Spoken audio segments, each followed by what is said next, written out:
네, 전한길입니다. 네, 그 얼떨결에 또 이렇게 교회에 이 귀한 자리에 서게 하게 되었는데요. 저는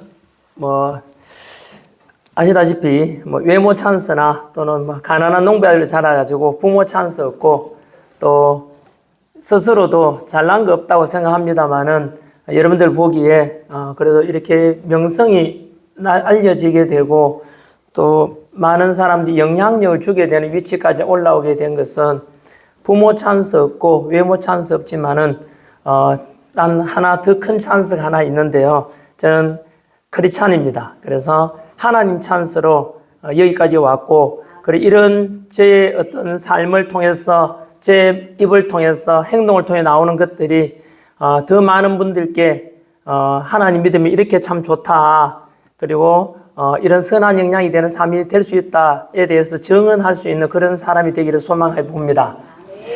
네, 저는 현재 오늘 얼떨결에 이 자리에 섰습니다만은 오늘 여기는 2025년 6월 14일 동두천에 있는 두레 수도원이라는 곳입니다. 제가 존경하는 김진홍 목사님이 담임 목사로 계시는 곳인데요. 참 제가 이 자리에 서게 될 줄은 생각지도 못했습니다. 제가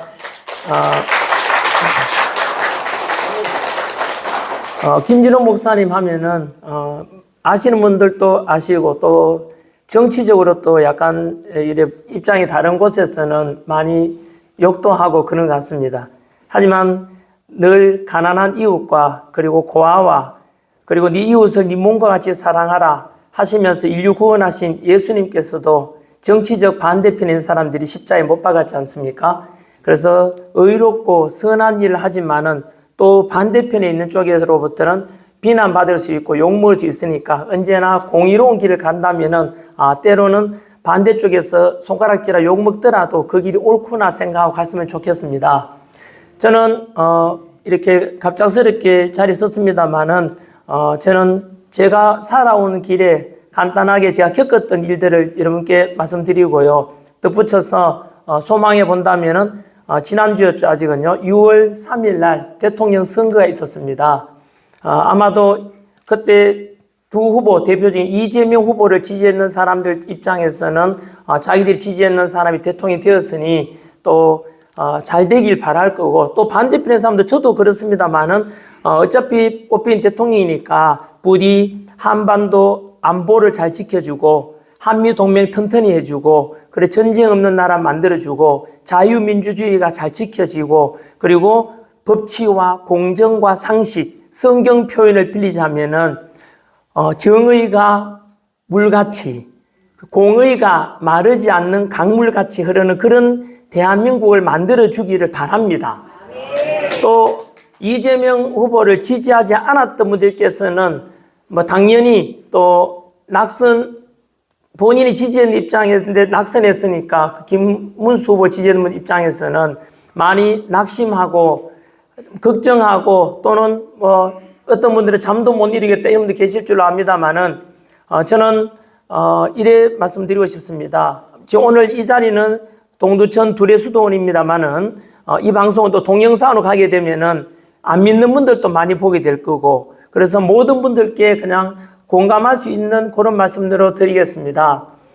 저는 그래서 6.3 대선 이후에 많은 분들이 정치적으로 관심이 많았던 분들께서는 너무나 실망 속에 있겠지만은 저는 개인적으로 제가 겪었던 어려움, 요즘 이렇게 자영업 하시는 분들도 힘들고 우리나라 경제가 어렵다 보니까 다들 어려운 분들이 많지 않습니까? 그 속에서 제가 지금까지 살아오면서 겪었던 어려움에 대해서 잠시나마 말씀을 나눠보도록 하겠습니다. 저는 경북 경산이라는 가난한 그 시골의 농부의 아들로 태어났고 평범한 유년기를 보냈고요. 그리고 경산이라는 곳에서 20년 살았고 그리고 대구로 이제 대학을 다니면서 20년을 대구에서 살았어요. 그리고 대구에서 제가 원래 집안은 어머님께서 카톨릭이었고요. 저는 특별한 종교는 이렇게 갖지 못했는데 대학 다닐 때 여자친구를 사귀었는데 그 여자친구가 3대째 믿음의 집안이었습니다. 할머니께서 권사님이었고 아버지 어머님도 다 집사님이었고 그래서 저는 중학교 때부터는 대단히 신앙에 대한 것을 가지고 싶었습니다. 중학교 때 생물을 배우면서 참 인간에게 일어나는 이런 신체적인 오묘함이라든가 이 우주는 절대 진화론을 배워보니까 진화론은 나는 설명이 안 되는 것 같다. 이거는 누군가 창조했다는 것이 저는 훨씬 더 신뢰가 갔고요. 그리고 삶의 그 당시 중학교 때 사춘기였던 것 같은데요. 사후의 세계는 어떻게 될까? 그거에 대해서 관심이 되게 많았거든요. 그래서 저는 하나님은 있는 것 같다. 이런 생각을 가지고 막연하게 가지고 있다가 이제 대학교 다닐 때 여자친구 따라서 이제 교회를 다니게 되었지요. 그래서 참 좋았습니다. 그런데 하나님을 인격적으로 직접 만나게 된 것은 제가 바닥에 떨어졌을 때거든요.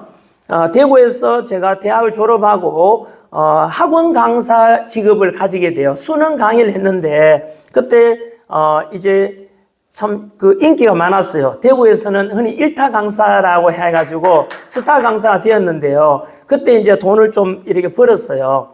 그런데 그 번 돈을 가지고 사업을 했거든요. 그 대구에서 제일 큰 학원을 인수해가지고 제가 경영자가 되고 또 성경 속에 나오는 우리 요셉의 둘째 아들 이름이 에브라임이에요. 그래서 에브라임이 두 배의 결실, 첫째 아들 므낫세는 요셉이 과거에 겪었던 힘든 것을 잊고 싶다라는 뜻의 므낫세라 했고, 둘째 아들은 이제 미래, 비전 해가지고 앞날에 대해서 두 배의 결실이 있을 것이다. 좋은 뜻이 둘째 아들 이름이거든요. 그래서 제가 그 이름이 좋아가지고 에브라임이라는 이름으로 출판사를 차려가지고 잘 나갔었어요. 그래서 EBS 방송에서 나온 책보다 더 많이 판매될 정도로 출판사도 잘 되고 학원 사업 잘 됐는데 그런데 불과 3년 만에 다 떨어먹어요. 그래서 그 교육 과정도 갑자기 바뀌고 그래서 제가 또 이제 겪어보면서 참 젊을 때 고생은 돈 주고 사서도 한다 이런 말이 어른들의 말씀이 맞더라고요. 그래서 제가 이제 제 자신이 강의도 잘하니까 경영도 다 잘하겠지 싶어가지고 이렇게 했는데 결국은 운때도 잘 안 맞았고요. 그래서 결국은 제가 부족해가지고 실패를 했어요. 그래서 있던 재산이 다 날아가고 학원 규모가 워낙 커서 그랬기 때문에 그럴 수도 있는데요. 학원 강사하고 직원이 그때 한 100명이 넘었거든요. 그래 그 큰 학원 하다 보니까 엎어지니까 이제 또 빚도 많이 지게 돼요. 왜냐하면 그때 또 제가 직원들 내가 월급 못 주면 어떡하나 해가지고 그 4인 가지고 치면 400명이 넘지 않습니까? 그래서 온데 돈 빌리러 다 다녔어요. 이 사람들 먹여 살려야 한다는 그 책임감 때문에. 그래서 온데 돈 빌리러 다 다니다가 결국은 안 됐다 보니까 3년 만에 접었는데 우는 거 아닙니다. 그래서 이제 빚을 많이 지게 됐어요. 집도 월세로 떨어지고 자동차도 결국은 이제 채권자 가져가고 이제 재산 정리하고 남는 빚이 25억이 남았어요. 좀 개인의 빚으로서는 크지 않습니까? 그래서 이제 바닥에 떨어지고 난 뒤에 그때 이제 어려우니까 힘드니까 무릎 꿇을 수밖에 없었고 엎드릴 수밖에 없었는데 결국은 결국은 기댈 곳은 하나밖에 없죠. 하나님밖에 없다 이래가지고 제가 바닥에 떨어지면서 하나님을 인격적으로 만나게 되고 그때 이제 하나님께 온전히 맡기는데요.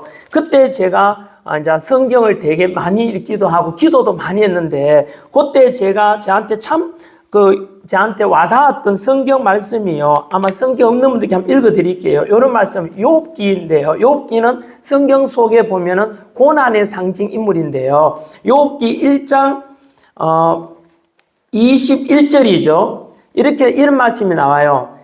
주신 이도 여호와시고 거두신 이도 여호와시오니 여호와께서 찬송을 받으심일지니라 이런 말씀이 나오거든요. 이 말씀을 읽다가 저한테 맞다. 주신이도 여호와시고 거두신이도 여호와시오니 결국은 이 내가 밑바닥에 떨어지고 비뜸이 진 것도 결국은 하나님께서 하신 거 아닌가. 결국은 다시 이렇게 세울 것도 결국은 하나님 아닌가. 혹시나요 이 방송 보시는 중에서 나는 예수, 천국, 지옥, 불신 진짜 이런 싫다 이런 사람들 그런 분들께 저는 제 이야기를 들어보시면은 여러분들께서 새로운 것을 알게 될 것이다 이런 말씀을 드리고 싶어요. 바로 이겁니다. 우리가 아는 것이 전부라 생각하지만은 실제로 우리가 아는 것보다 모르는 게 훨씬 더 많고요. 깨닫지 못한 게 훨씬 더 많다는 그런 삶의 어떤 겸손의 마음도 가졌으면 좋겠거든요. 사실은 여기에 다양한 연세, 나이가 드시면 있지만 청년부터 시작해서 연세 드시면 있지만은 돌아보면은 그렇지 않은 인생이 너무 금방이지 않습니까? 제가 역사를 가르치지 않습니까? 수능 강의 때도 역사 가르쳤는데 역사 일에 가르쳐 보면은 우리나라가 고조선부터 삼국 고려 조선시대 길다고 생각하지 않습니까? 근데 그 긴 역사에서 우리가 살 수 있는 삶은 길어도 100년입니다. 그죠? 그래서 100년이라는 그 기간은요, 이래 영원이라는 시간에 비하면은 저만 해도 그저 부족할 정도로 너무 작습니다. 우리 인간이요, 내 잘났다고 살아갈지 몰라도 멀리서 바라보면 너무나 나약하고 너무나 하찮고 너무나 짧은 인생을 살다 갈 뿐이지 않습니까? 그래서 저는 우리가 몰랐던 성경에 관한 지혜라는 것은 우리가 천국만 이야기하는 게 아니고 우리가 살면서 소중하게 생각하는 가치들, 소많은 것들이 보통 성공, 그리고 행복, 그리고 구원, 이걸 다 담고 있지 않습니까? 아마도 믿든 안 믿든 간에 내 죽고 난 뒤에 천국이 있어서 영원히 살 수 있다면 내 삶 모든 걸 주고도 그걸 살 수 없고 있고 얻을 수 있다면 다 바꾸고 싶은 사람 많지 않겠습니까? 저 또한 똑같습니다. 그래서 저는 성경을 몰랐고 하나님과 예수님을 몰랐던 분들께 감히 추천드리고 싶어요. 성공에 관한 지혜도 이 속에 다 담겨져 있고요. 행복에 관한 것도 다 담겨져 있습니다. 그리고 천국에 대한 열쇠도 이 속에 들어 있습니다. 우리가 문 열고 차키를 열어도 그렇고 키가 열쇠가 있으면 다 들어갈 수 있지 않습니까? 그것을 여러분들께서도 겪어보시기를 바랍니다. 안 믿는 분들께 추천드리고 싶은데요. 여러분, 저 역시 마찬가지로 제가 바닥에 떨어지면서 금방 성경 말씀을 믿고 그래 맞다, 주신이도 여호와시고 거두신이도 여호와신데 이게요 얼마나 좋으냐 하면은 이제 지금 주변에 어렵고 힘든 사람들 되게 많지 않습니까? 제가 나름대로 바닥에서 이제 그렇게 해서 떨어져 10년을 견딥니다. 불신용 불량자 생활 10년 하게 되거든, 빚더미 속에서요. 그 견딜 수 있던 힘이요, 바로 제가 매일 25억을 머리에 빚을 이고 있다고 어깨에 25억을 지고 있으면 못 견딥니다. 그래서 저는 모든 걸 다 내려놨습니다. 넉자로 내려놓음. 그래서 그래 맞다, 25억 빚을 내 개인이 이렇게 어떻게 갚겠는가? 내가 뭐 유능한 사람도 아니고 집에 아버지 부잣집 아들도 아니고 가난한 농부의 아들인데 해서 좋다. 그러면 혹시나 여러분들께도 우리 성경, 우리 지나가던 버스 정류장에 그런 서예져 있지 않습니까?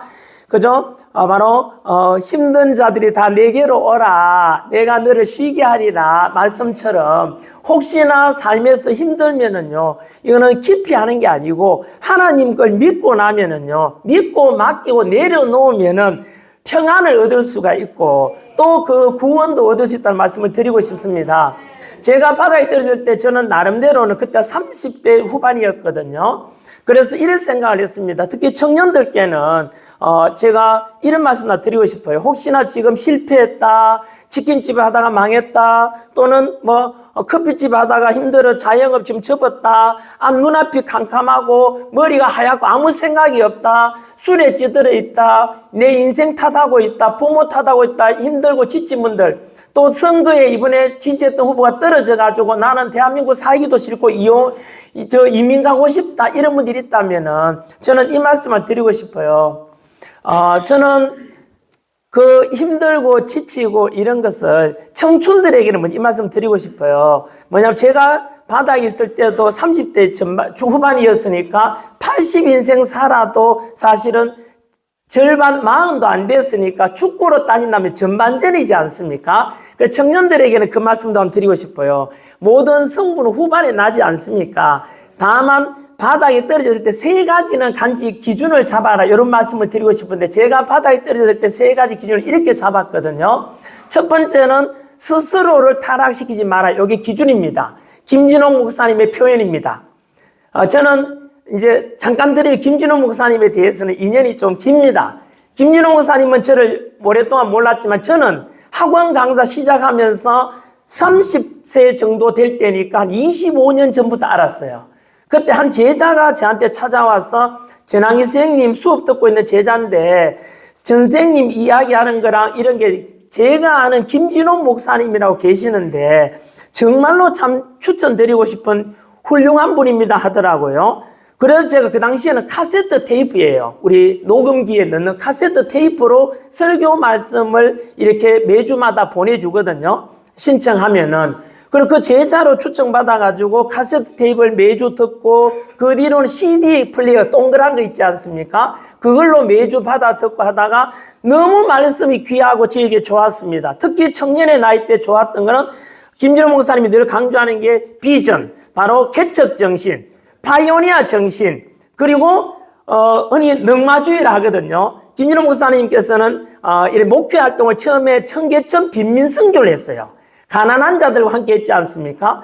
그 속에서 함께 했던 분들이 지금 고인이 됐던 재정부 국회의원이라고 아주 훌륭한 분이 계셨어요. 손학규 지사님도, 전 지사님도 그쪽에서 제가 같이 했던 걸로 제가 기억하고요. 또 김문수 후보님하고도 또 이렇게 잘 아는 걸로 제가 알고 있습니다. 어쨌든 그런 가난 속에서 가난한 자들과 함께 살면서 개척 정신, 넉마주의에서 쓰레기통에 옆에 넘어지더라도 희망만 가지면 일어날 수 있다. 이런 말씀들이 너무 좋아가지고 그래서 김진호 목사님 하면 우리 목사 하면은 흔히 그냥 할렐루야만 외치는 사람 이렇게 고정관념을 가진 분이 많은데 이분께서는 대학 때 철학을 전공하셨어요.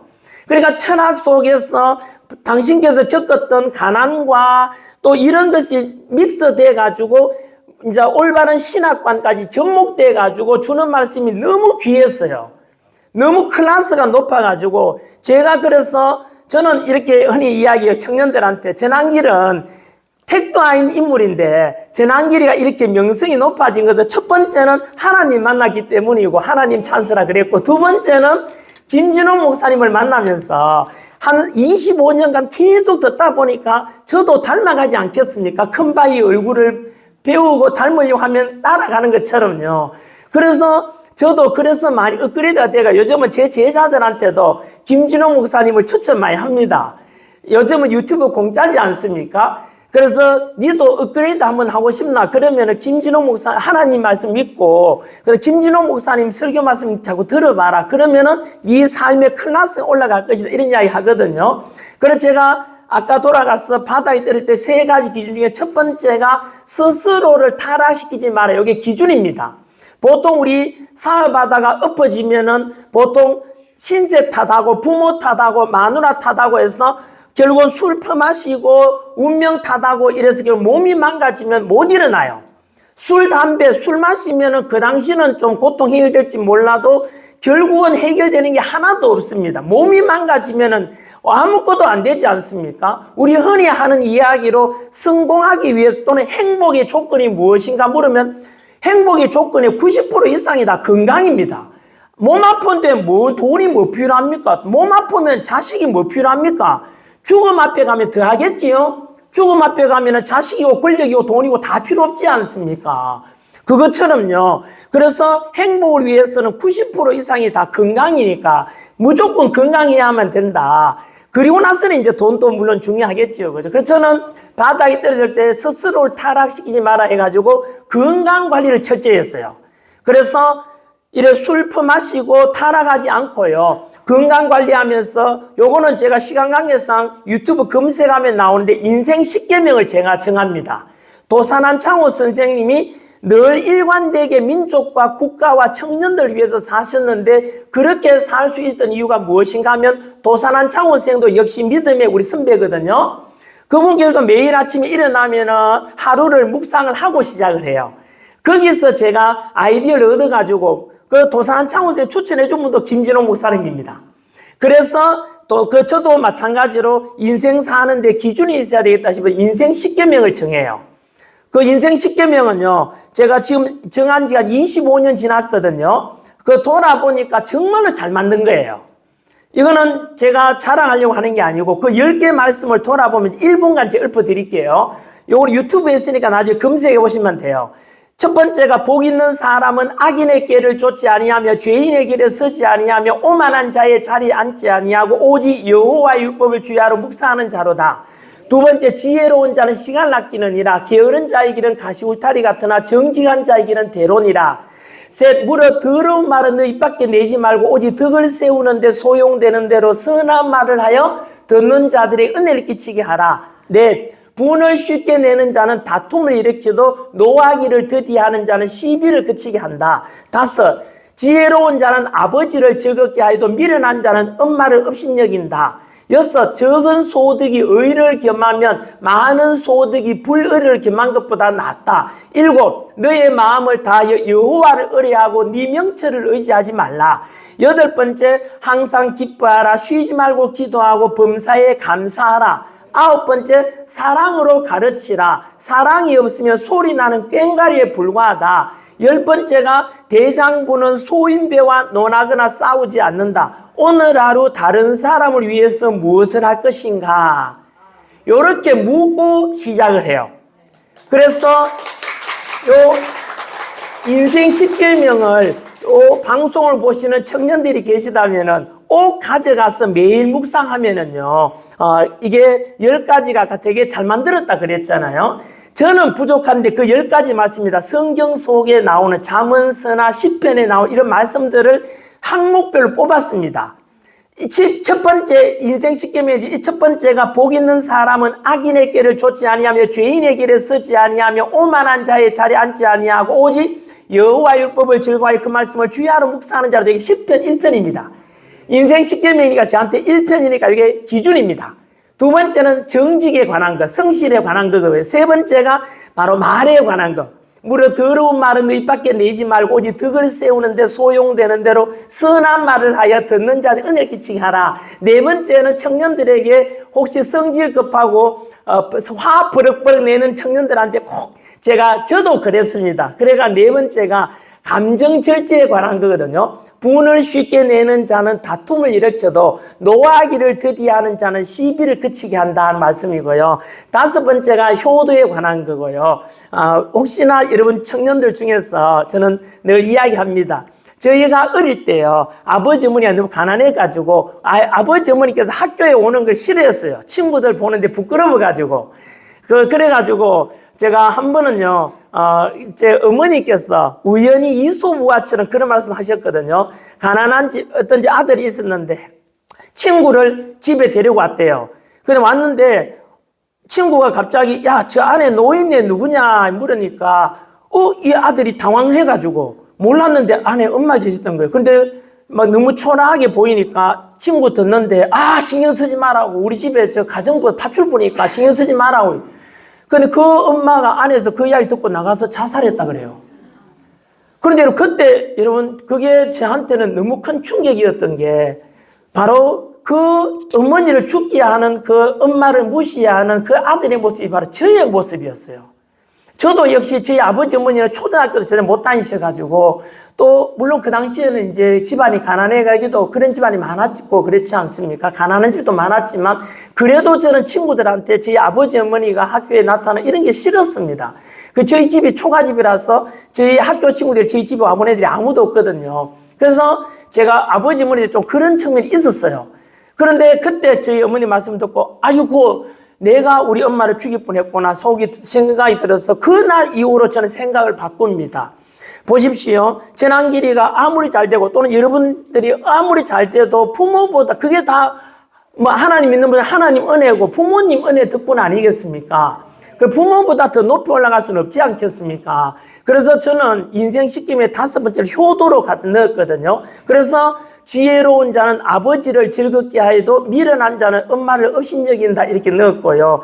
여섯 번째는 돈벌이의 기준이죠. 적은 소득이 의를 겸하면 많은 소득이 불의를 겸한 것보다 낫다. 이래서 돈을 벌더라도 정직하게 벌자 이런 이야기고요. 일곱 번째는 겸손에 관한 거. 여덟 번째는 행복, 항상 기뻐하라, 쉬지 말고 기도하고 범사에 감사하라는 말씀이지 않습니까? 행복은 어디서 나옵니까? 불행은 어디서 나옵니까? 여러 이야기가 있겠지만 제 생각에는 불행은요, 있는 것에 감사할 줄 모르고 없는 것을 불평하면 불행이 오고요. 거꾸로 없는 것에 불평하지 말고 있는 것이 감사하면은 행복은 거기서 나온 거 아닌가. 이런 생각이 들어서 늘 긍정적으로 행복하게 살자고 인생 식기미 8번째를 넣었고요. 9번째는 제 직업관인데 혹시나 여러분들은 어떤 사업을 하더라도 고객에 대한 마음을 9번째 이렇게 삼으면 돼요. 저는 강사라는 직업이었기 때문에 학생을 대할 때 사랑으로 가르치라. 사랑이 없으면 소리 나는 꽹과리에 불과하다 해서 언제나 고객을 사랑으로 대하는, 돈으로 보지 않고요. 그런 마인드를 고객들이 알아줍니다. 결국에는.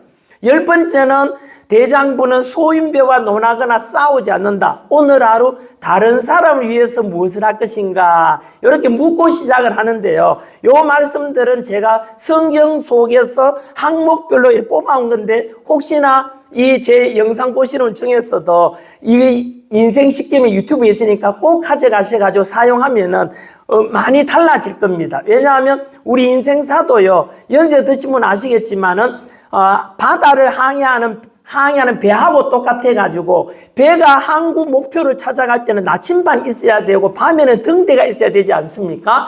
우리 인생사도요. 기준을 정하지 않으면 왔다 갔다 살게 되고 돌아보면은 내 인생 왜 이래 살았을까? 이렇게 후회하는 분도 많다고 그래요. 그거는 기준이 없어서 그렇다는 제가 김준호 목사님한테 말씀을 듣고 나름대로 인생 10계명을 그렇게 정했는데요. 제가 25년 정도 지났거든, 정한지요. 제가 이렇게 오르막내리막 롤러코스터 같은 이런 삶을 살아온 것 같은데요. 돌아보니까 그 일관되게 방향은 하나였어요.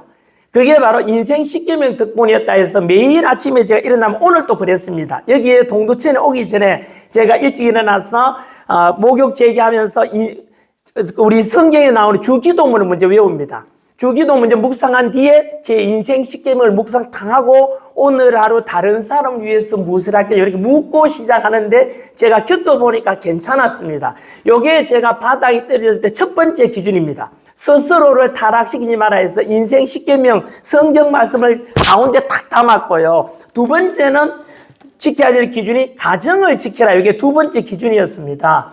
뭐냐 하면 어려우면 보통요. 저는 이해는 됩니다. 경제적 어려움이 찾아오면 야 우리 힘들고 얼굴 쳐다보니까 서로 피곤하니까 막 갈라서자 이래가지고 너무 쉽게 이혼을 선택하는데 제가 수능 강사를 13년 했었거든요. 수능 강사하면서 고등학생들 이혼하고 요즘 이혼이 일상화 됐지만은 그래도 상처받은 애들을 제가 상담하면서 나는 다음에 가정을 이루더라도 아이들은 절대 성인 될 때까지라도 최소한 상처받지 않게 해야 되겠다 해가지고 가정만을 지키려고 애를 많이 썼습니다. 왜냐하면요, 돈은 잃었다가 다시요, 사업이 회복되면은 똑같아요. 5만 원짜리 신사임당, 만 원짜리 세종대왕 똑같거든요. 그런데 가정은 안 그렇습니다. 아이들이 자랄 때 한번 부모가 갈라쓰고 상처받은 거는요, 성인이 되고 평생 가도 그게 트라우마로 남기도 합니다. 그래서 저는 제 말씀을 듣는 혹시 신혼부부나 앞으로 결혼할 분들 계시면은 꼭 기억했으면 좋겠습니다. 우리가 유리잔이 끼어지지 않습니까? 끼어진 유리잔을 모아가지고요, 본드로 붙여보면은 유리잔 모양은 만들 수 있는데 그 사이에 금은 남지 않습니까? 그것처럼요, 아이들이 상처받지 않도록 하려면은 꼭 이제 가정만은 어떤 어려움이 있더라도 가정을 지켜야 되겠다. 이런 마음을 가져주셨으면 좋겠고, 덧붙였어요. 우리 아버지들요, 저도 그랬고요. 우리 아이들이 그때 초등학교 1, 2학년이었나 어렸습니다. 그래서 제가 집도 월세로 가고 빚쟁이들이 저를 찾아와서 멱살 잡고 막 이런 거를 현관문 앞에서 막 신나 애들한테 상처 줄까 싶어서 제 주소지를 딴 데 옮겼거든요. 채권자들이 오더라도 그쪽으로 애들한테는 상처 주기 싫어가지고요. 그래서 애들한테는 한 번도 제 우는 모습 보인 적이 없지만 실제로 밖에서는 많이 울기도 했고 참 그 빚더미에 앉아보면요 되게 서러운 걸 정말 많습니다. 참 잘 나가다가 엎어졌잖아요. 그럼 주변 사람들은요 잘 나가는 사람보다 못 나가면은요 이렇게 남 이야기 좋아하지 않습니까? 제가 시골에 살다 보니까 마을 사람들도 아이고 그 집 아들 잘 나간다 하지만 아이고 꼬방씨다 잘됐다 밑바닥 떨어졌대 망했대 이런 게 저도 그 귀에 들려오지 않습니까? 저희 아버지 어머니도 그래서 사실은 되게 제가 바닥에 있는 10년 동안은 많이 힘드셨을 거예요. 그런 이야기 들으면은. 그럼에도 불구하고 또 때로는 기다릴 줄도 알아야 됩니다. 때를 기다려야 되지 않습니까? 제가 전환길 뉴스라는 지금 하는데요. 그저께 제가 그런 말씀 드렸습니다. 뭐냐 하면요. 지금, 이제 대통령 선거 끝난 뒤에 패배한 쪽에서는 잠도 못 이루겠다. 이럴 수가 있나 막 하겠지만은 그렇다고 해서 여러분 감정으로 폭발하다가는 아무도 본인도 망가지고 국가적으로 도움이 안 돼요. 그럴 때는 멀리 보고 때를 기다릴 줄도 알아야 됩니다. 그래서요. 왜냐하면 성경 속에도 그런 말씀이 나오지 않습니까? 우리가 선을 행하되 낙심하지 말지니 포기하지 않으면 때가 이르매 거두리라 라는 갈라디아서 말씀이거든요. 6장 9절에 나오는데 그 말씀도 새겨두면 좋겠습니다. 우리가 선을 행하되 낙심하지 말지니 때가 이르면 결국은 다시 거둔다. 왜냐하면 달도 기울면 그죠? 달도 차면 기울게 되고 오르막이 있으면 내리막이 있고 태양은 또 내일 또 떠오르지 않습니까? 그것처럼 영원한 건 없습니다. 역사 강사로서요. 삼국시대 백제가 4세기 전성기, 5세기 고구려 전성기, 6세기 신라 전성기지 않습니까? 그래서 이것처럼 영원한 건 없습니다. 우리 돌아보면 우리나라도 뭐 그렇지 않습니까? 정권이 교체되기도 하고 하니까 대신에 준비를 해야 돼요. 그래서 우리가 가뭄 때 비가 오기를 다들 소망하지만 이런 종지, 조그만 컵 들고 비를 기다리면 안 되잖아요. 비가 내리길 기다리는 사람들은 큰 물통을 준비하고 있어야 되지 않겠습니까? 그래서 저는 지금 이제 청년들을 이제 가르치려고 하거든요. 왜냐하면 삼국 통일할 때 제일 약했던 신라가 삼국 통일했거든요. 그 신라가 통일했던 이유는 나당연합을 결성한 김춘추의 외교적인 노력도 있었지만은 화랑도라는 청년들을 길러냈어요. 화랑도 청년들을 길러서 그게 전사단체가 되지 않습니까? 수련단체가 되지 않습니까? 그래서 지금 저는 청년들을 가르치기도 하기 때문에 그래서 때를 좀 기다려야 돼. 준비를 해야 돼. 이렇게 생각하거든요. 아무튼 혹시 바닥에 떨어지면 두 번째 가정도 마찬가지입니다. 때를 기다릴 줄도 알아야 되고요. 또 아버지들은 저도 그랬지만은 아버지의 모습들은 어떠냐 하면요. 바깥에서는 무능하다는 소리 듣고 승진도 못하고 요즘 얼마나 각박합니까? 직장생활 힘들지 않습니까? 자영업자들 물건 하나라도 팔려고 되게 애쓰지 않습니까? 그 가정과 가족 먹이 살리기 위해서.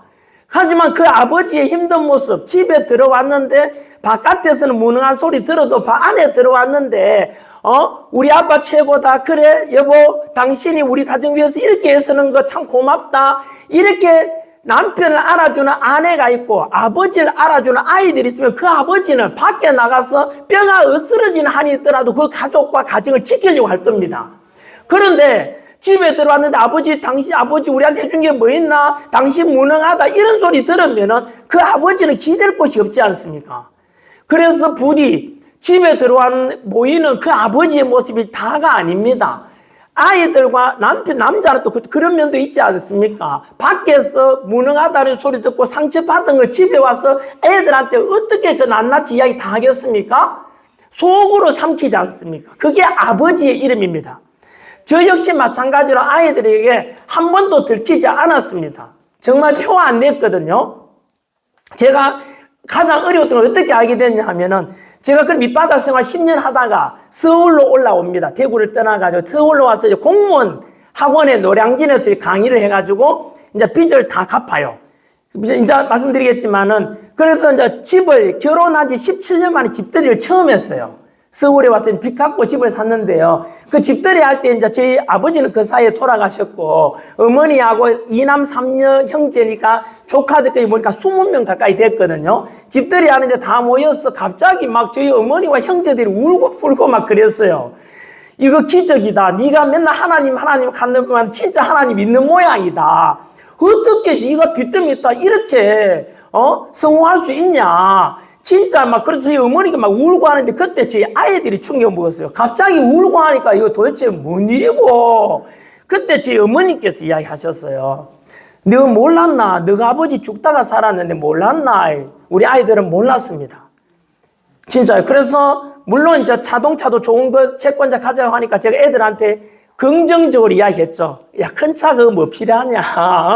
뭐 이렇게 해서 어리니까 애들한테 긍정적인 걸 늘 잊지 말라고 그렇게 했거든요. 그때 저희 아들이 이제 딸이 다 컸으니까 그때 아들이 이야기하다 아빠 그동안 많이 힘들었었지 왜 말하지 않았었어 이야기하더라고요. 여러분 그게 저는 저뿐만 아니라 대한민국의 아버지란 이름은 다 똑같은 저와 같지 않겠는가 저는 그래 생각을 해요. 그리고 부디 아내 되는 분들과 자식 되는 분들이 계시면 또 아버지 어머니가 더 연로하신 분 계시면 그 주름이 여러분 어디서 왔겠습니까? 그 주름이 허리 꼬부라지고 또 다리가 이래 종아리가 벌어지지 않습니까? 그 고생한 것이 다 자식들 때문에 희생하신 아버지 어머니 아니겠습니까? 그걸 잊지 않았으면 좋겠다는 말씀을 드리고 싶고 또 아버지 되는 분들께는 금방 말씀드린 대로 어떤 어려움이 있더라도 가정만은 꼭 지키고자 해달라는 부탁을 드리고 싶어요. 그게 두 번째 기준이었고요. 첫 번째가 아까 스스로를 타락시키지 마라. 두 번째가 가정을 지켜라 이거고요. 세 번째가 바로 신앙의 절개를 지켜라 이겁니다. 아까 말씀드린 대로 저는 교회는 우연하게 여자친구 따라서 대학 다닐 때 교회 다니기 시작했지만은 하나님을 인격적으로 만난 것은 제가 밑바닥에 떨어지면서였다 그랬지 않습니까? 어려우니까 결국은 하나님께 무릎 꿇을 수밖에 없었습니다. 하나님께 빌 수밖에 없었습니다. 그 기도를 정말 많이 했고 그때 성경을 제가 진짜 많이 읽었습니다. 왜냐하면 기댈 곳이 없지 않습니까? 예? 친구들, 부모님, 형제들 아무 도움이 안 됩니다. 그때는 당장 돈이 필요했는데 돈을 대주겠다면 더 이상 없지 않습니까? 그러니까 결국은 저는 하나님을 기댈 수밖에 없었는데요. 그때 제가 혹시나 성경을 잘 모르는 분들께 오직 안 믿는 분들께 이런 추천 드리고 싶어요. 혹시나 힘들면은 제가 추천드리는 5명의 위인전, 5위인전을 말씀드리겠습니다. 성경 속에 보면은 여러분들처럼 또는 저처럼 밑바닥에 떨어져서 어려움, 고난 겪는 믿음의 선배들이 많이 나와요. 그 중에 저한테 제일 첫 번째 위인 된 믿음의 선배가 바로 요셉이라는 사람이었거든요. 이 요셉은 알다시피 형제들한테 아버지가 요셉을 편애하는 바람에 그러니까 다른 형제들이 미워가지고 다른 형제들이 이 동생 요셉을 시기 질투하면서 이웃 나라에 팔아버립니다. 그래서 이웃 나라에 팔려간 요셉이 어떻게 된지 아시죠? 이웃 나라에 팔려갔지 않습니까? 지하 감옥에도 가고 그래서 그 고난 속에서 결국에는 신앙의 절개를 지킨 덕분에 그 나라에 팔려간 애굽 나라에서 총리가 됩니다. 그리고 여러분 나중에 어떻게 되는지 아시죠? 악을 악으로 갚는 것이 아니라 선으로서 악을 이기는데요. 이 요셉이 이제 총리가 됐는데 이 나라에 이제 그 형제들을 판 그 가족들이 있는 곳에도 7년간 이제 흉년이 들지 않습니까? 그걸 이제 하나님으로부터 먼저 요셉은 이야기를 들었어요. 그래서 이제 흉년 들었으니까 자기를 팔았던 형제들이 살던 나라에서 양식 구하러 이제 이 나라에 오지 않습니까? 그래서 양식 구하러 왔을 때 요셉이 어떻게 해요? 형제들이 자기 보고 총리가 됐는데 요셉이 형제들 이리 와봐. 내 팔았지에서 복수하는 게 아니고 형제들이여 어서 와라. 아버지 모시고 와라. 여기에서 같이 살자. 내가 이렇게 이웃 나라에 팔려왔지만은 형제들도 깜짝 놀란 것처럼 내가 이웃 나라에 팔려와서 여기 총리가 된 것은 바로 이때를 위함 아니겠나? 하나님께서 예비하신 거 아니겠습니까? 이래서 형제들 다 데리고 와서 살게 만들잖아요. 그게 멋진 복수예요. 형제들은 비록 자기를 팔았지만은 그죠? 하지만 악을 갚지 않고 선으로서 잘 돼서 형제들까지 다 이렇게 행복하게 만들어주는 그 요셉의 모습이 저한테 너무 힘이 됐고요. 그리고 두 번째가 또 욥은 아까 읽은 대로요. 욥은 아시다시피 하나님께 온전하고 정직하며 악에서 떠난 자다 이래 돼 있거든요. 그런데도 친구들 옆에서요. 사탄이 와서 니 그래 하나님 신앙 믿는 게 그래 좋아? 좋다. 네 사탄에서 네 시험 테스트 한번 해봐라. 이래서 그 사탄에 의해서 테스트를 겪지 않습니까? 재산 다 날아가죠. 자식 다 죽어요. 그런 속에서 친구가 온몸에 막 부스럼병 들지 않습니까? 그때 친구가 놀리죠. 네 하나님 믿더니만 꼴 좋다. 재산 다 날아가고 자식 죽고 니도 하나님 저주하고 죽어라. 요즘 저도 저주를 많이 받지 않습니까? 저도 어쩌다 보니까 욕을 많이 얻어먹는데요. 막 조롱하는 사람도 많지만은요. 저는 그것을 나중에는 선으로서 제가 다 이겨줄 겁니다. 그래서 그 요셉은요. 그런 위기 속에서도 신앙의 절기를 지켜요. 그리고 여러분 정말로 정말 추천드리고 싶은 분 이름은 안 믿어도 다 들어보죠. 다윗 들어보셨지 않습니까? 이 다윗이라는 사람이요. 알다시피 우리 다윗 하면 딱 떠오르는 게 뭐죠? 그인 골리앗과 싸워서 이긴 이야기를 알고 계시는데 그것보다는 더 저는 그 마음에 와닿았던 게 저겁니다. 이 다윗이 그래서 골리앗 이기고 이제 스타가 되지 않습니까? 그러니까 그 당시에 사울 왕이 이 다윗을 시기 질투해요. 왜냐하면 사울 왕보다도 다윗 인기가 더 많은 거예요. 그 인기가 많으니까 질투해서 지금 사울은 다윗을 죽이려고 하죠. 그 다윗은 사울이 살해하려고 하니까 온데 도망 다니지 않습니까? 온데 도망 다니죠. 그러다가 지금 마지막에까지 둘 중에서 신앙의 절기를 지킨 건 누구지요? 다윗이에요. 그 어려움 속에서도 다윗은 신앙의 절기를 지키고요. 사울은 어떻게 됩니까? 사울은 나중에 임금이었지만은 하나님 불러도 안 나타나고 사부였던 사무엘을 찾아도 하나님 안 나타나니까 결국은 여러분 진짜 조심해야 돼요. 이거는요. 그래서 사울은 당장 하나님의 은혜와 안 나타나니까 누굴 찾아갑니까? 신접한 여인 곧 무당을 찾아가요. 무당을 찾아갔는데 여러분 그것은 신앙의 절기를 버린 거잖아요. 그 뒤에 사울은 어떻게 됩니까? 바로 그 다음 전투에서 아들 셋과 사울이 다 죽게 됩니다. 이게 바로 신앙의 절기를 버린 자에 대한 저주라고 보시면 돼요. 저는 그 말씀을 읽으면서 얼마나 소름 돋는지 아세요? 왜냐하면요 신앙의 절개만을 지켜야 됩니다. 어떤 일이 있더라도 가장 중요한 기준입니다. 여러분 다윗은 실수를 많이 합니까 안 합니까? 많이 하죠. 다윗은. 그럼에도 불구하고 중요한 것은 우리는 인간이기 때문에 실수는 할 수밖에 없지 않습니까?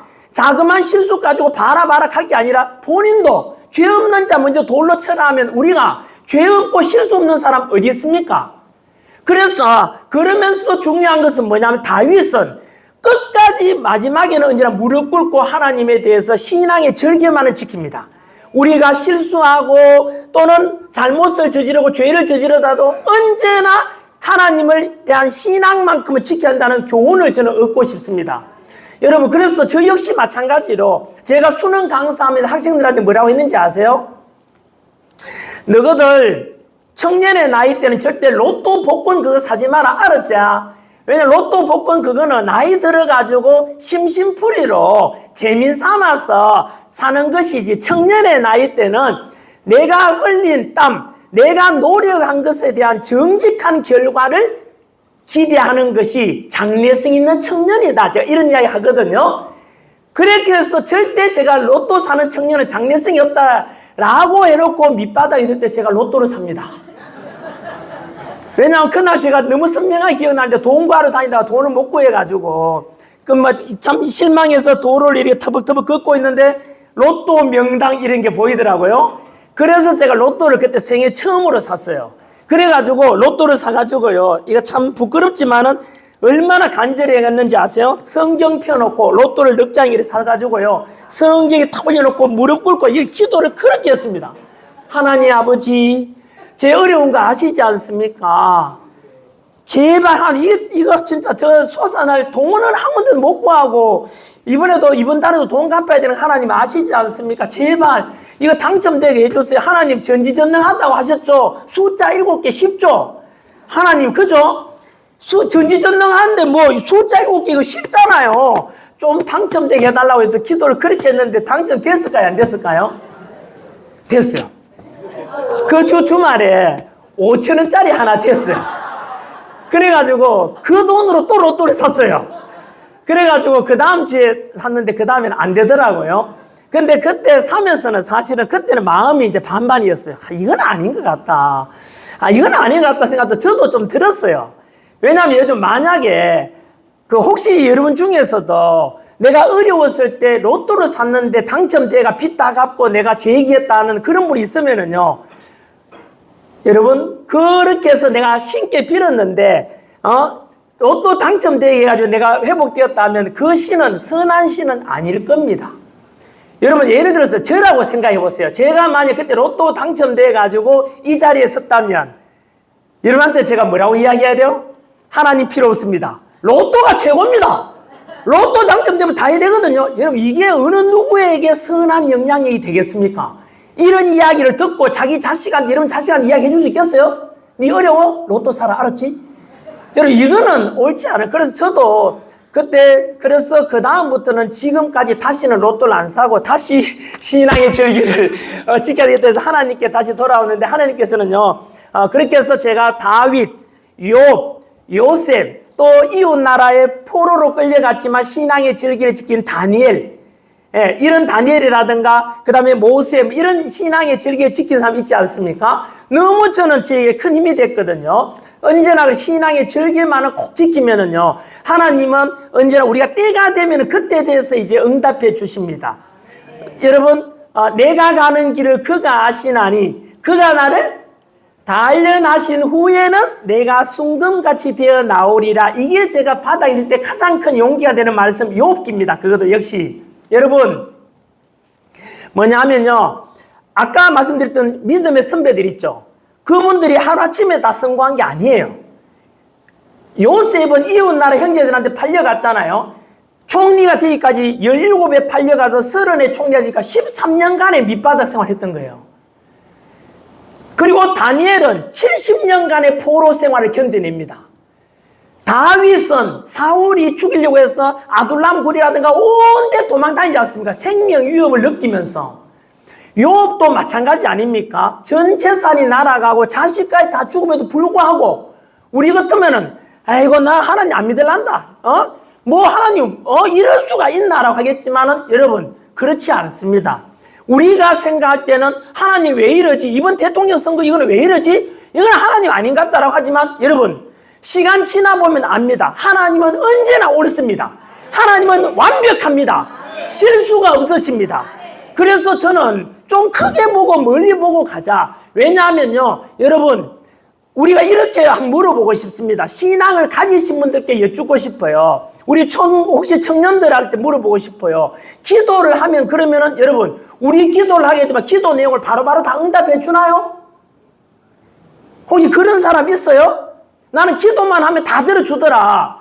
여러분 중고등학생들한테 그러면 기도해보라 하죠? 다가올 이번 지금 대학교 학기말 시험 기간인데 하나님 아버지 100점 다 먹게 해주세요. 다가올 수능 시험에 1등급 다 맞게 해주세요. 돼요?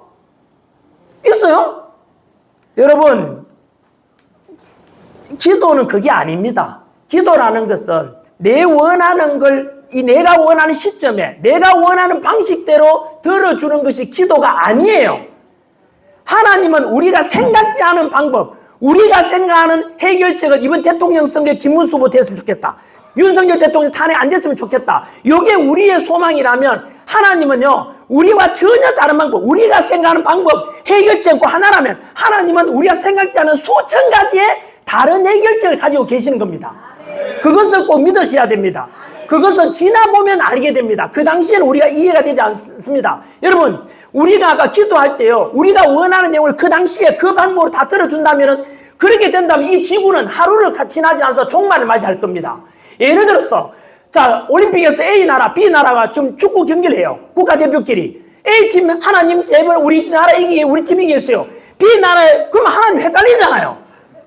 양쪽이 다 기도하면 그렇지 않습니까? 또 우크라이나와 러시아 전쟁지는 예를 들면 러시아 사람은 기도하겠죠. 하나님 아버지 계시는 거 압니다. 우크라이나 사람 빨리 물리치고 우리 이기게 해주세요. 우크라이나 사람들은 하나님 아버지 푸틴 죽여버리고 씨발 우리 이기게 해주세요.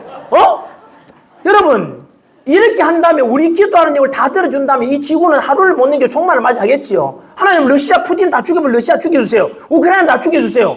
우크라이나는 또 미국 무기 안 대준다고 하나님 아버지 미국 다 죽여달라고 미국 다 죽여버리고 미국 사람 열받나 김정은 다 죽여달라. 그 북한 사람들도 또 기도 하나님 아버지 남조선 새끼 다 죽여주세요. 여러분 이렇게 되면은 1분을 넘기지 않고 지구는 종말 맞이할 거 아닙니까? 이것은 올바른 기도가 아니에요. 선한 기도가 아닙니다. 여러분 우리 믿음의 선배 중에 일제강점기 때 바로 정말 좋은 선생님 중에서 송기정 선생님이었죠. 그죠? 김교신 선생님이라고 있습니다. 김교신. 송기정이 이제 베를린 올림픽 금메달 땄지 않습니까? 그 가르친 선생님이 바로 김교신인데요. 김교신도 역시 일제강점기 때 교사였고 믿음의 선배였어요. 그 김교신 선생님이 유명한 이야기가 있어요. 한 해가 끝나갈 무렵에 이런 기도를 해요. 하나님 아버지, 지난 한 해 동안 제가 수많은 기도를 올렸는데 안 들어준 것을 너무 감사합니다. 안 들어준 것을 너무 감사합니다 라는 기도를 해요. 왜냐하면은 그 당시에는 내가 소망하는 것이 하나님의 뜻이라 생각하고 늘 기도했는데 1년 지나갈 때 다시 돌아가서 내 기도문을 돌려보니까 너무 악하고 내 이기적인 욕심이 가득한 기도가 많았다는 거예요. 바로 이겁니다, 여러분. 그 당시에 우리가 기도하는 것은 그 당시에는 이것이 왜 안 들어주면 하나님 왜 이러지라고 원망할지 모르지만 시간 지나보면 하나님 방법이 옳았다는 것을 깨닫게 됩니다. 여러분, 그래서 기도라는 것은 늘 여러분 기억해, 기도라는 것은 내 원하는 걸 들어주는 게 기도가 아니에요. 하나님 말씀이 무엇인지를 물어보는 것이 기도입니다. 영어로 말하면 더 와닿을 건데요. 기도는 스피킹이 아니라 리스닝. 이게 김진호 목사님의 말씀입니다. 늘 자주 하시는 비유인데요. 스피킹이 아니라 뭐라고요? 리스닝. 바로 하나님 말씀 음성에 귀를 기울여야 됩니다. 그 성경 속에 보면은 정말로 많이 나오는 말씀이 여호와께 물어 가라사대, 여호와께 묻자와 가라사대, 늘 묻는 이야기가 정말로 많이 나옵니다, 여러분. 그것처럼 또 기도를 하려면 또 간절해야 되고 엘리야 기도하듯이, 그죠? 어쨌든 기도라는 것은 뭐죠? 언제나 하나님의 방법이 있는 거예요. 그러다 보면은 그래서 하나님은 그래서 우리는 늘 훈련하고 그리고 기도하고, 그래서 아까 제가 말씀드렸지 않습니까? 욥기에 나온 말씀대로 바로 그러나 내가 가는 길을 그가 아시나니 그가 나를 단련하신 후에는 내가 순금같이 되어 나오리라 해서 하나님은 우리를 훈련시키기를 원합니다. 여러분, 우리 아시다시피 요셉이 아까 형제들 데리고 가서 총리가 됐지 않습니까? 애굽에. 근데 그 나라에 이제 이 집안이 잘 되겠지요? 총리 집안이 됐으니까. 그런데 그 뒤로 요셉을 기억 못하는 왕이 나오면서 이 요셉 집안이 또는 이스라엘 집안이 잘 되니까 배 아파서 노예로 전락시킵니다. 그래서 알다시피 그 이웃나라 애굽에서 노예 생활을 400년 해요. 우리가 일제강점기 36년은 10분의 1도 안 돼. 400여년을 노예 생활하잖아요. 그 속에서 너무 고통스러우니까 그 음성이 하나님이 들으시고 모세를 보내서 이제 출애굽 탈출시키지 않습니까? 젖과 꿀이 흐르는 가나안 땅으로 가는데, 걸어서 가면은 여러분 거의 한 달 20일이면 갈 수 있는 500km밖에 안 돼요. 애굽에서, 그죠? 애굽을 지나서 홍해 지나서 요단강 지나서 가나안까지 가는데 부산 서울 거리밖에 안 되잖아. 500km면요. 한 20일이면 갈 수 있는 거리인데 그거 가는데 몇 년 걸려요? 40년이 걸려요. 20일만 하면 갈 수 있는 거리를 왜 40년 걸리게 할까요? 왜 그럴까요? 바로 그 40년 동안에 가면서 많은 이스라엘 사람들이 하나님을 원망합니다. 하나님 아버지, 우리를 구해준다 해놓고는, 끌어내놓고는 이렇게 다시 굶겨 죽이려고 합니까? 40년 고난 속에. 여러분, 하지만 하나님은 바로 시간이 필요했습니다. 400년간 노예 생활에, 노예 근성에 쩔어있는 인간들을 주인 되도록 만드는 데는 훈련이 40년 필요했던 것입니다. 그만큼 하나님은 때를 이렇게 기다리라고 말씀하시는 것이죠. 그것처럼 여러분, 혹시나 우리가 기도하는 내용, 아까 말씀드린 대로 대선 이후에 지금 낙심해가 있고 내가 지지했던 후보가 이래야 되겠나, 우리나라가 이래서 걱정은 되겠지만 절대 낙심하면 안 돼요. 낙심하는 것은 하나님을 믿는 사람들한테는 신앙의 절기를 버리는 것과 같은 겁니다. 우리는 언제나 더욱 기도하고 하나님께 뜻하는 바가 무엇인지 기도하고 그 사이에 훈련을 해야 됩니다. 끊임없이 예를 들면 나는 자유민주주의가 좋다 하면 자유민주주의 정신, 자유시장 경제, 그리고 어려운 사람 선별적 복지, 그리고 인권, 가정, 이런 가치가 무엇인가? 금방 제가 말씀드린 거 괜찮죠? 공산주의가 아니라 나는 자유민주주의가 좋다. 철저한 한미동맹을 통해서 안보를 튼튼히 해야 된다. 이거 반박 불가 이야기 아닙니까? 자유민주주의 지키자. 사회주의 경제가 아니라 나는 자유시장 경제, 이게 좋다. 그리고 무조건 나눠주는 게 아니라 어려운 사람을 선별적으로 복지해주고 가정의 가치를 소중히 여기고 그리고 인권이라는 가치와 이런 것을 소중히 여기는 가치가 보수주의입니다. 이런 가치가 옳다면은 나는 이런 가치를 위해서 주변 사람들에게 전파하고 이런 준비가 필요하지 않나 이 뜻입니다. 여러분, 그래서 모든 것에는 뭐가 필요하죠? 때를 기다릴 줄 알아야 한다는 뜻입니다. 그래서 여러분, 우리는 아까 제가 지금 드린 말씀은 제가 바닥에 떨어졌을 때 제 경험을 여러분들께 하찮지만은 말씀을 드렸습니다. 세 가지 기준에서 첫 번째가 바로 스스로를 타락시키지 마라 해서 언제나 바로 자기 자신을 경건하게 하고 술저러가 있고 이런 몸이 망가지면 끝납니다. 두 번째는 아무리 어렵더라도 가정만은 꼭 지켜달라는 말씀을 드리고 싶고요. 세 번째가 바로 가장 중요한 거, 앞에 두 가지를 다 포함하는 게 바로 신앙의 절개를 지키는 거. 여러분, 하나님 말씀은 언제나 옳으십니다. 저는 저에게 물어보십시오. 전한길이가 55년 살면서 가장 잘한 거 한 가지만 꼽아보라고 저에게 이야기한다면 저는 우연히 여자친구 때문에 교회 가게 되었다가 예수님 만난 성경 말씀과 예수님 말씀 만나게 돼 이것이 제 인생에서 가장 잘한 겁니다. 그럼 저는 아들 하나 딸 하나 있는데 이렇게 가르칩니다. 얼마 전에 이야기했는데요. 너희들 잘 들어라. 엄마 아빠가 너희한테 물려줄 수 있는 가장 큰 유산, 제일 큰 자산이 무엇인지 아느냐? 그것은 딴 게 아니라 바로 너희 외갓집 부지죠? 처가 쪽에 할머니, 할머니, 아버지, 그리고 증조죠. 증조, 조부, 그리고 부모 4대에 걸쳐서 바로 믿음의 가정이 되고 예수 믿는 신앙을 너희들에게 넘겨주는 것이 가장 큰 위대한 자산이다. 이런 말씀을 드립니다. 여러분, 전 세계에서는 저는 역사 가르치기 때문에 또 언제나 상식적인 생각에서 불교도 존중하고 이슬람도 다 존중해드려야 되지 않습니까? 다만 저는 이런 말씀을 드리고 싶어요. 뭐냐면 세계에는 3,000개가 넘는 종교가 있어요. 그 3,000개가 넘는 종교 중에서 유일한 부활신앙은 바로 예수 믿는 신앙밖에 없습니다. 그래서 저는 이렇게 거꾸로 저는 제 자신에게 정말 잘했다고 생각해요. 우연인지 몰라도 하나님 은혜로서 저는 이 선교사께서 전해주신 복음 전해진 아시아에서 유일한 복음 국가가 된 대한민국에 태어난 것도 축복이고 북한에 태어나지 않고 북한에는 종교의 자유 아무것도 없지 않습니까? 이 종교 신앙의 자유가 된 대한민국에 태어난 것이 너무 축복이고 또 3,000개 넘는 종교 중에서 수많은 종교가 있지 않습니까? 3,000개 좀 넘는 종교 중에 유일하게 부활신앙, 이 세상 살면 금방인데 제가 55년 살았지만 돌아보면 금방인데 영원한 천국 가서 살 수 있다면 무엇을 그것과 바꿀 수 있겠습니까? 저는 그래서 이 부활신앙, 천국 갈 수 있다는 이 신앙이면은 지금 나라를 위해서 죽어도 좋고 예수 믿다 죽는 것도 너무나 멋진 순교하는 거 아닙니까? 저는 그래서 제 자식한테도 그렇게 가르쳤고 제 스스로에도 그렇게 고백합니다.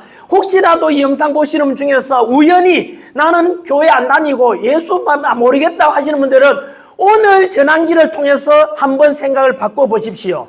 우리가 생각을 바꾸면은 새로운 미션이 찾아지고 그러면 내 삶의 제2의 생일이 되는 것입니다.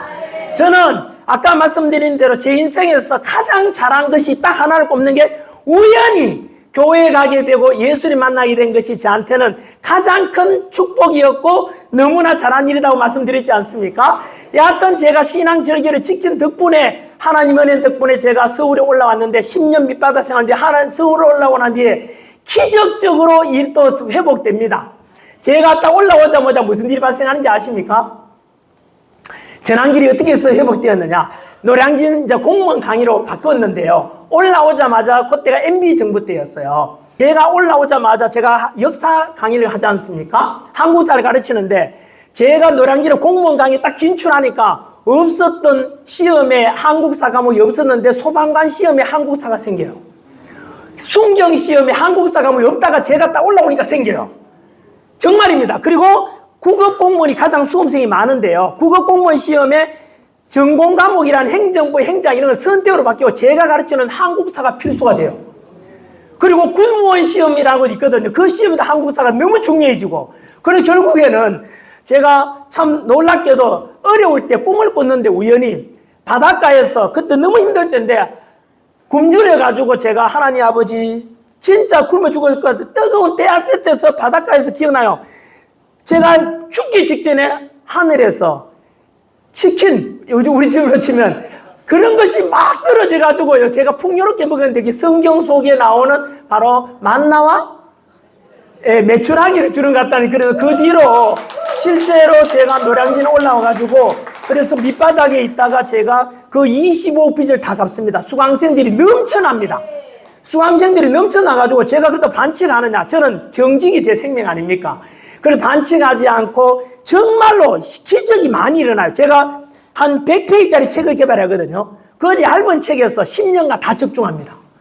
제가 기도를 정말 많이 했습니다. 그래서 이런저런 이유로 퍼즐을 딱 맞춰봤는데 전환길이라는 클래스가 낮은 사람이 어떻게 해서 이렇게 빚도 25억 다 갚고 연봉 작년에 연봉 60억이었지 않습니까? 세금을 30억 가까이 냈는데요.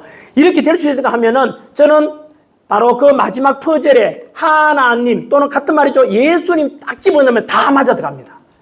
모든 궁금증이 다 해결됩니다. 그래서 저는 제가 겪었던 것을 여러분들께 말씀드리는 거고 말씀을 맺겠습니다. 저는 아까 말씀드린 대로 집안 잘나지도 못했고 또 제 경쟁자들은 스카이대 출신인데 저는 그렇지는 못합니다. 혹시나 저처럼 청년들 중에서 나는 외모도 시원찮고 친구들보다 내가 뭐 잘하는 것도 없고 또 학벌도 좀 모자라고 아버지 어머니도 가난하고 그래서 부모 찬스도 없다 치면은 저 역시 마찬가지였습니다. 저 역시 외모 찬스 없고 또 학벌 찬스 없고 또 부모 찬스 없었지만 마지막 그 세 개의 부족한 찬스를 다 극복할 수 있는 가장 큰 든든한 백 바로 하나님 찬스 덕분에 이 자리에 왔습니다. 네, 그래서 저는 젊은 나이에 좀 반짝 성공했다가 밑바닥 생활 10년 했다가 다시 올라왔는데요. 그 속에서 하나님을 인격적으로 만나가지고 더 신앙적으로 깊어지고 모든 제 회복과 이것을 하나님 덕분에 되었다라고 이렇게 여러분들께 정은 또는 간증할 수 있는 것이 저에게는 참 축복이기도 하고 하나님께 영광 돌리고 싶습니다. 예, 그래서 혹시라도 저처럼 지금 자영업도 어려움들 많지 않습니까? 절대 아까 갈라디아서 말씀처럼 선을 행하되 낙심하지 말지니 포기하지 않으면 때가 이름에 거두리라 라고 했습니다. 절대 중간에 실망하거나 낙심하면 안 됩니다. 하나님의 때가 있습니다. 그 때라는 것은 우리가 기도하는 내용, 우리가 바라는 방법식이 아닙니다. 우리는 당장에 어느 후보가 당선되고 당장에 윤석열 대통령 복귀하고 이러기를 소망했을지 모르겠지만은 아까 말씀드린 하나님은 우리가 알지 못하는 수천 가지 방법, 다른 방법으로 회복해 주심을 저는 믿고 시간 지나보면 드러날 것이라고 저는 그렇게 말씀드리고 싶습니다. 부디 저처럼 바닥에 어려웠던 분들께 세 가지 스스로를 타락시키지 마라. 개인에 관한 거죠. 두 번째 가정을 지켜라. 세 번째는 신앙의 절개를 지켜라. 특히 신앙 절개, 혹시 이 영상 보시는 중에서 그래 나는 그동안 뭐 종교가 없었다 라는 분들께 전환길이한테 이야기 한번 들어보죠. 전환길이가 뭐라 그랬죠? 55년 살면서 진짜 다 없어도 되는 딱 하나만 건져가자면 바로 이 성경 하나님 있는 신앙입니다. 여러분 이 신앙을 여러분들도 가지기를 저는 소망해 봅니다. 그러면은 여러분들께서도 이 속에는 세 가지 다 들어있다 그랬지 않습니까? 우리가 소중하게 생각하는 가치, 성공에 관한 귀한 말씀도 다 들어있습니다. 예수 성공학 그런 책도 있습니다. 그리고 행복에 대한 비결도 다 들어있습니다. 제 인생 10계명 8번째이자 갈라디아 말씀 항상 기뻐하라 쉬지 말고 기도하라 범사에 감사하라 해서 여러분 불행은 있는 것에 감사할 줄 모르고 없는 것을 불평하기 때문이고 행복은 없는 것에 불평하지 말고 있는 것에 감사한 것에 행복이 옵니다. 혹시나 지금 연세 드신 분들께서 역시 이 나이에 뭐 하겠나 그게 아니라 우리 또 성경 속에 나오지 않습니까? 노인들은 꿈을 꾸리라 이런 말이 나오지 않습니까? 여러분 건강도 더 지킬 수 있고 또 언제나 하나님 말씀 믿고 하다 보면은 사는 동안에 건강하게 또 정신적으로도 든든하게 그러다가 하나님 부르시면 가면 되지 않습니까? 이쪽 방에서 저쪽 방으로 옮겨가는 거 아닙니까? 천국 문이 열리면. 그렇지 않습니까? 네, 그래서 지금 가진 것 너무 집착하지 마시고 머지않았어. 저희 아버지께서 2009년도 폐암으로 돌아가실 때 아버지께 그런 말씀 드렸습니다. 저희 아버지 어머니는 성당에 다니셨는데요. 돌아가시고 5년 전에 이제 그 하나님을 믿게 됐는데 그때 아버지께서 갑작스런 폐암 말기로 돌아가실 때 제가 이런 말씀을 드렸어요. 아버지요, 지금 참 많이 서럽고 안타깝고 슬프고 그렇지 않겠습니까? 그런데 아버지, 제 아버지 사실 외를 많이 썼거든. 폐암 말기인데 어떻게 하겠습니까? 그때 이제 아버지께 이런 말씀 드렸죠. 아버지, 조금만 더 오래 산다고 한번 생각해 보이소. 아버지께서 만약 71였는데 아버지 좀 더 오래 사시면은 엄마가 먼저 죽는 걸 보게 되지 않겠습니까? 아버지께서 늘 말씀하셨잖아요. 엄마보다 내가 먼저 가야 된다고. 엄마 죽는 걸 보고 싶지 않죠? 그 다음에 큰 누나 죽는 것도 보게 되겠죠. 형 죽는 것도 보게 되고 작은 누나 죽는 거 보고 제가 죽는 것도 아버지 볼 수 있지 않겠습니까? 아버지 막내 동생까지 죽는 거 보는 까지 그러면서 아버지 더 살고 싶은 건 아니지 않겠습니까? 아버지 지금 비록 좀 서럽고 슬프지만은 아버지 천국 있지 않습니까? 믿으시죠? 하니까 아버지 그럼 하시더라고요. 우리 천국 먼저 가 계십시오. 그러면 엄마 따라가고 형도와 저도 모자라 곧 가지 않겠습니까? 라고 말씀드린 지가 어제 같은데 벌써 14년이 지났어요. 금방입니다. 여러분 연세 드신 분들 제가 주제넘는 이야기인지 모르지만 그런 성경 속에 그렇게 되어 있으니까 우리 천국 복음 믿으면요 그냥 죽으면 뭘 두렵습니까? 살아본 것도 인생도 금방이듯이 남은 것도 금방일 겁니다. 영원히 천국 갈 수 있는 이 믿음 신앙, 우리 예수 믿는 신앙 아닙니까? 3,000개 넘는 종교 중에 유일합니다. 그래서 예수 믿게 된 것은 가장 큰 축복이었다라고 여러분 스스로도 고백할 수 있기를 소망하고요. 힘든 분들께 재난길도 마찬가지 앞으로도 어떤 삶을 살지는 모릅니다. 우리가 개인의 삶이나 국가에서도 같은 것 같아요. 개인 경영, 국가 경영 비슷한 것 같은데 저도 밑바닥 생활 10년 하고 있는데 하나님 때가 되었을 때 준비된 뒤에 하나님은 그리고 아까 400년 노예 생활했던 이스라엘 사람들도 40년 그 출애굽의 고난을 훈련시킨 뒤에 이제 가나안 땅으로 보내듯이 우리 국가도 마찬가지로 여러분들도 마찬가지로 이렇게 어느 순간 이렇게 훈련을 잘 해놓으면은 하나님의 때가 되었을 때 그때 다시 우리가 바랐던 것이 이루어지지 않겠는가 해서 기도라는 것은 스피킹이 아니라 뭐라고요? 리스닝, 언제나 하나님 뜻이 무엇인지 물어갈 수 있는 우리가 되었으면 좋겠습니다. 네, 좀 길었지요? 예, 제가 본의 아니게 이렇게 갑작스럽게 오늘 동두천에 있는 둘의 수도원에 와서 김진호 목사님께서 갑작스럽게 정군이 말씀해라 이러더라고요. 그래서 제가 그만 앉아서 기도했습니다. 하나님 아버지, 저는 그냥 하나님께서 가라는 대로 갑니다. 하라는 대로 합니다. 죽으라면 죽겠습니다. 지금도 똑같습니다. 며칠 전에도 유명한 사람 만났는데 저보고 앞으로 왜 연락하길래 저는요 하나님이 하라는 대로 합니다. 순종하고 기도하고 순종 그것밖에 없습니다. 능력이 남들보다 뛰어나진 않지만은 그 신앙심과 정직 하나면 되지 않겠습니까? 이렇게 나아가고 있습니다. 여러분, 한번 끝까지 잘 들어주셔서 감사드리고요. 부족한 삶이지만 이렇게 살아왔습니다. 모든 말씀 우리 하나님께 영광을 돌립니다. 예수님께 영광 돌리고 감사드립니다.